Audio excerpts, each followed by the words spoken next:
Magandang araw mga kababayan, isang malupit na balita ang lumabas ukol sa kalagayan ng senador na si Robin Padilla. Ayon sa mga ulat, ang senador ay kasalukuyang nanganganib sa mga patong-patong na kaso na posibleng magdulot na malaking epekto sa kanyang political career. Sa mga bagong developments, ipinahayag ng PDP Laban Party kung saan kabilang si Padilla ay tinatarget ng panghigipit ng mga Marcos na maaring magdulot na matinding tensyon sa loob ng gobyerno. Ayon sa mga sources, ang mga kasong isinampa laban kay Sen Robin ay may kinalaman sa marigasyong pagkakasangkot sa mga hindi tamang transaksyon at isyu ng hindi tamang paggamit ng pondo ng bayan.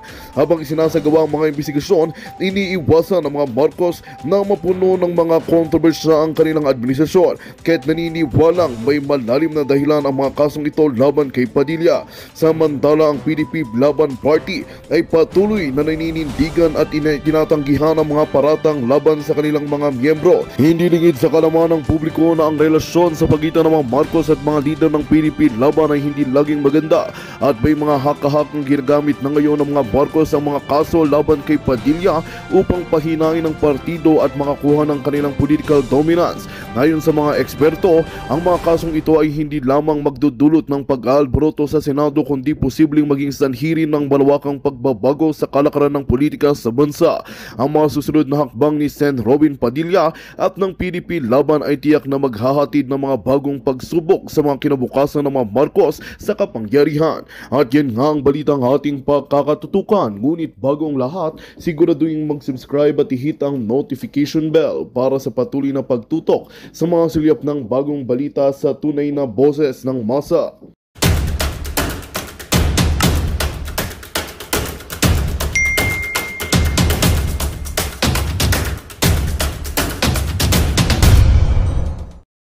An accused is considered innocent until proven guilty. Wala nga kayong sinampa kay PRRD na kaso eh. Yung sinasabi nyo, 40,000, 50,000, 5,000, libo-libo yung sinasabi nyo crime against humanity. Pagdating sa ICC, daan lang. Wala pa atang 100. Asa na yung libo-libong pinagmamalaki nyo? Na hindi lang makuha dito ang hustisya. Pero pagdating sa ICC, kukunin na hustisya. Asa na yun? Nasa ICC na. Oh. Ba't libo-libong inaano nyo? Di ba? Wala pa nga sa 100 yung kaso dun kay PRRD. Nakikita nyo reasoning nitong Ale na ito? Bakit? Sininoy ba? Hindi ba kinasuhan din ni Marcos? Kaya nga pinalipad ng ano. Pero wag na natin pag-usapan yun. Ng Amerika? Ng ibang bansa? Pero hindi yun ang issue. Hindi yun ang issue. Ang issue rito, wag tayong aralin mo yung batas. Hanggat, kayo nga, si Castro convicted na, hindi nyo pa inagalaw. Si Marcos nga may problema final and executory. Yung kanyang estate tax hanggang ngayon hindi pa binabayaran. Hindi ako nagsabi nun, korte, final and executory. Tapos si PRRD, pagbibintangan nyo, wala pa namang kaso, wala pang kaso, wala pang ano. Anong klaseng abogado ito? Or crimes against humanity. Malayo raw si Duterte kay Ninoy. Mismo Totoo. ang dating Pangulo Pangaraw ang nagkumpara noon sa sarili kay... Ito lang. Totoong malayo. Si PRRD kay Ninoy. Bakit lang ba kinumpare? Alam mo, pag kasi nagko-compare ka ng isang tao, kailangan mong kuhanin yung konteksto. Yan ata ang hindi alam ni Claire. Kahit halimbawa magbabasa ka ng batas, kukunin mo yung konteksto. Magbabasa ka ng Biblia, kukunin mo yung konteksto. Ano ba konteksto nito?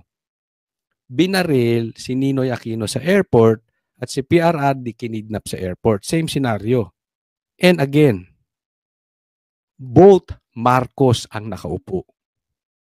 Yun. Is this just a coincidence? Nung panahon ni Ninoy na binaril siya, ang nakaupo ay si Marcos Sr. Nung kinidnap si Tatay Digong, ang nakaupo si Marcos Jr. Coincidence?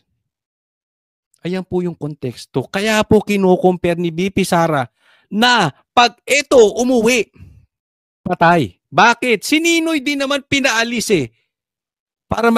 Sige, para yung kaso mo wala dito, magpagamot ka doon sa ibang bansa. Kaya lang bumalik. The threat sa political career ng Marcos, patay. Hindi ko sinasabing si Marcos Sr. pumatay. But just look at the coincidence. Here, kinidnap si PRRD because of political issues. Ang sabi, political harassment. Pag nagpumilit bumalik, again, the same Marcos ang nakaupo. Hindi po ako nagbibintang. Ini-explain ko lang that the coincidence could be too much kaya kino-compare ni BP Sara. Claire, sana naiintindihan mo yun. Hitler, matatanda ang sinabi yan ni Duterte noong taong 2016. Aniya, kung may Hitler ang Germany, ang Pilipinas naman may Duterte. At tulad daw ng pagpatay ni Hitler sa milyon-milyong Hudyo noon, papatayin naman daw ni Duterte ang milyong-milyong lulong sa droga sa Pilipinas. Kalaunan ay personal na humingi ng tawad si Duterte sa Jewish community dahil sa pahayag na ito.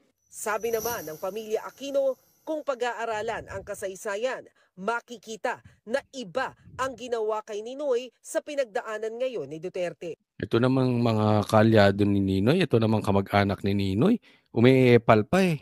Isa pa kayo. Di ba? Ganun ang pag-interpret ng isang bagay. Huwag niyong iaalis sa konteksto.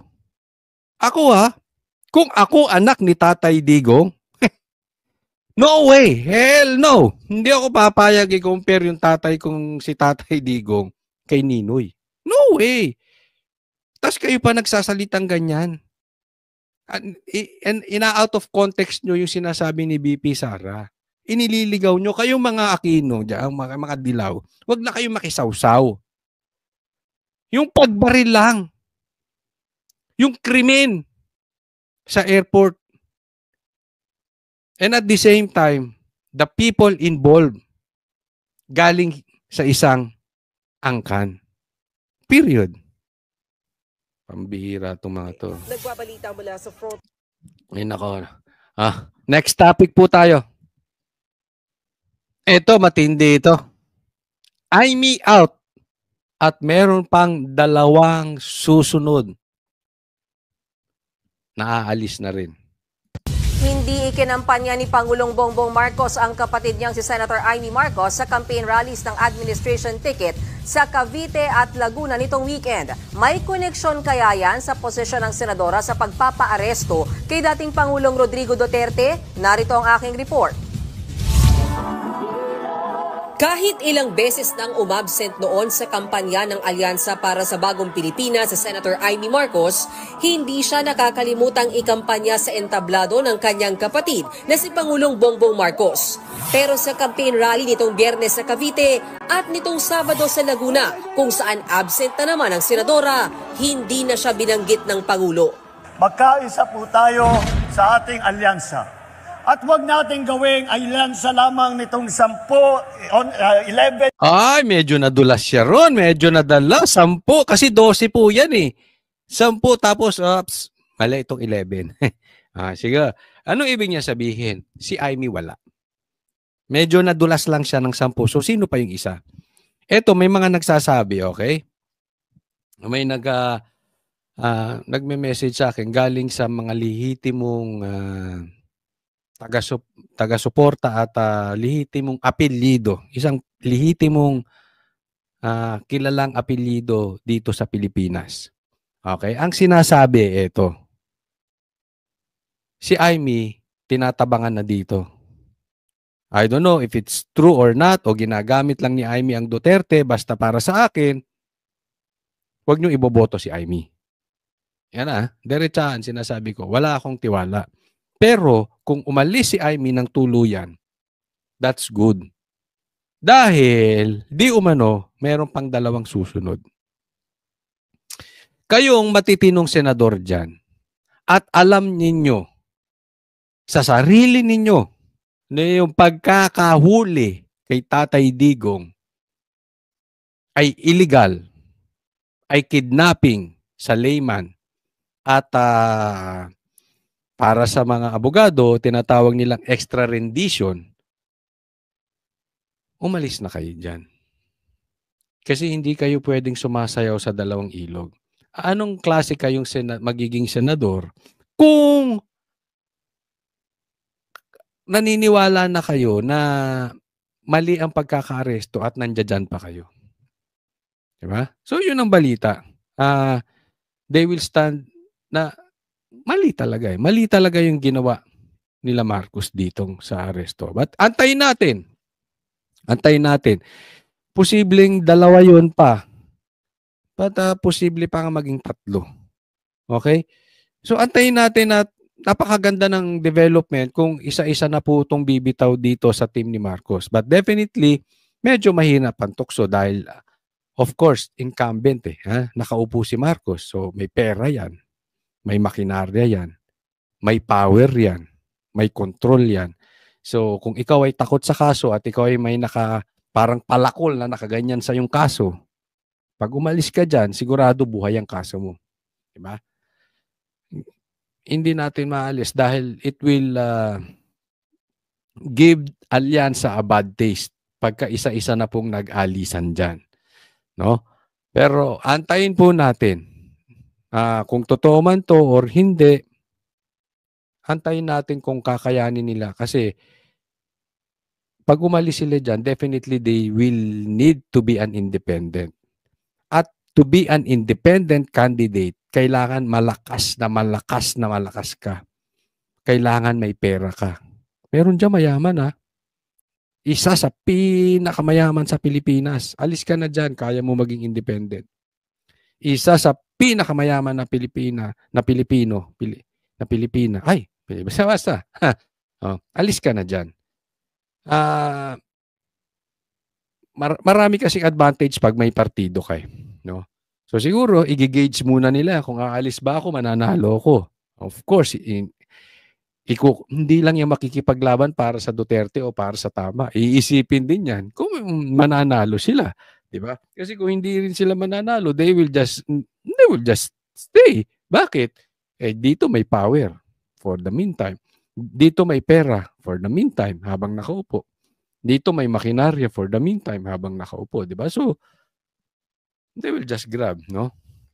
Na tao, 11 na kandidato na tumatakbo bilang senador na kasama sa alyansa.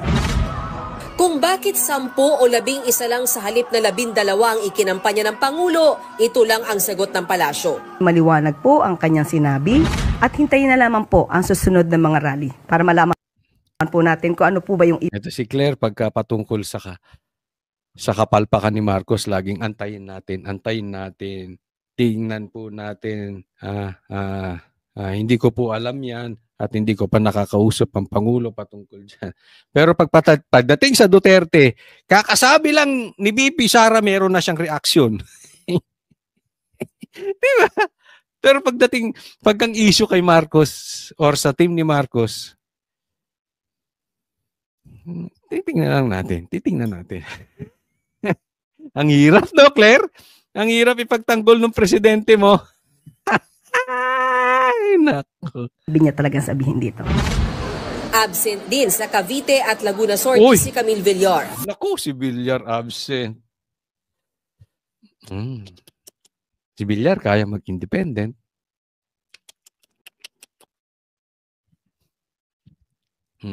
Maging sa kampanya ng alyansa sa Tacloban, Leyte, wala pareho sina Villar at Senator Amy. Pero hindi tulad ng senadora, ikinampanya pa rin ni PBBM. Pero nadulas siya. Kinampanya si Camille pero nadulas. Sabi niya 10. Villar sa... Ito tatandaan po natin. Magising na po tayo. Kahit anong klaseng paliwanag ang gawin natin. Sa mga kababayan kong nanonood ngayon, pati kayong mga bashers ko, ikampanya nyo yung inyong mga kamag-anak. Why? Yung election ngayon, ito ang pinakamatinding election na parang dalawang tao lang ay iboboto mo. Pag binoto mo yung PDP, it is a vote for Duterte. Pag binoto mo kahit isang kandidato ni Marcos, it is a vote for BBM. It is a vote for Marcos. So dalawa lang po ito. Sabihin nyo sa kamag-anak ninyo, you choose. Dahil grabe po ang politika ngayon. This is not against Attorney Vic and Tito Soto. This is not about Pastor Kibuloy and about Abalos. This is about Team Duterte at Team Marcos. Yan lang po yan.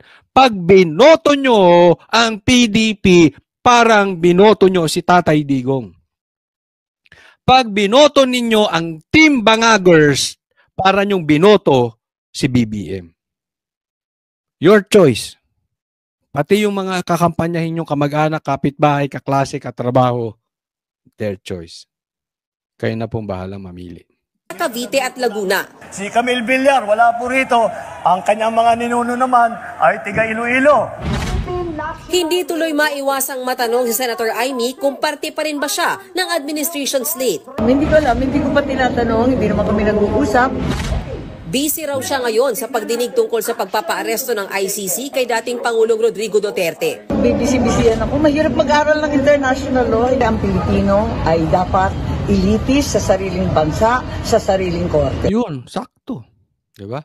Alam niyo mga kababayan, ako nagugulon sa kanila. Sinasabi nila walang hustisya sa Pilipinas. That is the very purpose kaya mo dinala si Tatay Digong doon. Pero si Roque, pauuwiin mo sa Pilipinas. Hindi ba kino-contradict nyo sarili nyo mga animal kayo? Diba? Kala ko ba walang hustisya sa Pilipinas? Ba't pinipilit nyong umuwi si Roque? Edi hayaan nyo, litisin siya ng ICC doon. Talagang pinatapon nyo lang dahil kalaban ninyo si Marcos. Ay si PRD. Kalaban nyo lang ang Duterte. Double standard kayo eh. Yung iba pinauwi nyo rito. Yung gustong umuwi, tinatapon ninyo. Pero pagilinaw ng presidential sister, hindi pa siya kumakala sa alyansa ng administrasyon. No action taken. But the reality is, kung maaalala nyo, mulat sa poll, sinabi ko naman na independent. Dapat mag-independent. Independent daw si Amy. Yung may mga kakayanan dyan, dapat mag-independent. Madadamay kayo talaga. Nakikita nyo? Yung dagsa ng tao sa Netherlands, that is organic. Nakikita nyo ang kampanya ng PDP ngayon, linggo-linggo. Nationwide. Meron pa sa ibang bansa. That is not a joke. Ha? Buong Pilipinas ang rally ng PDP. At outside Philippines. Nakikita nyo na ang lakas ng PDP. Ipapakita ko sa inyo ang tunay na survey sa susunod na araw. Yung survey nila is just mind conditioning. Ipapakita ko sa inyo yung survey na live. Malakas po talaga ang Team Duterte. Kaya kung ayaw nyong madamay dyan, sa Team Bangagers, mag-independent na lang kayo. Mas mabuti pa. Tingnan nyo si Tulfo. Si Ben Tulfo, independent. Taas sa survey. Di ba? Kasi alam ni Ben Tulfo, sabit itong grupo na to. Maniniwala ba kayo na hindi inalok si Ben Tulfo ng kung ano-ano offer? Sa lakas ni Ben Tulfo, sigurado. Kung kinuha nga nila dito si Abalos, kulelat eh. Diba?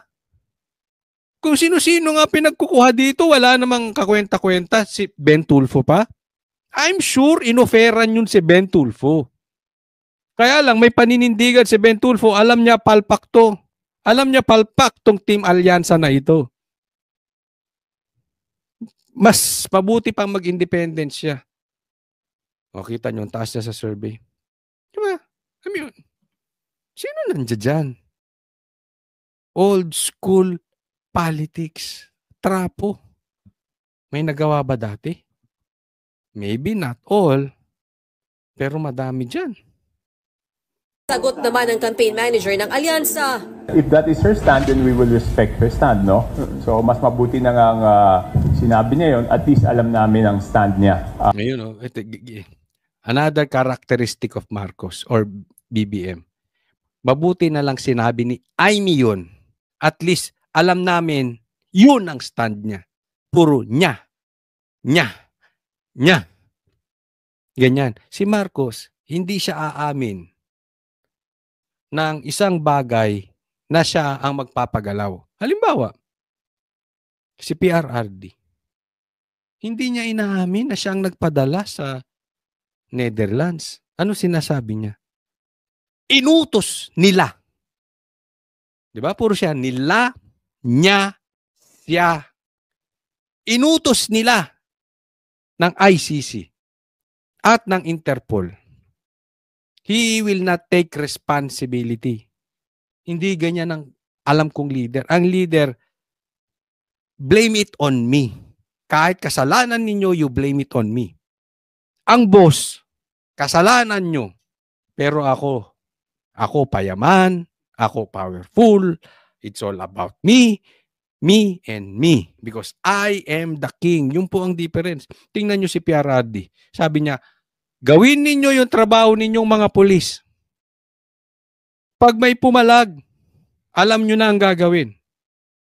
And then, ako mananagot. Ako. Look at the difference of BBM and PRRD. Yung isa, hindi niya masabihan, madiretso. PRRD naman, kahit hindi niya kasalanan, inaako niya. Ganun po katindi. Tungkol dito sa alyansa. No?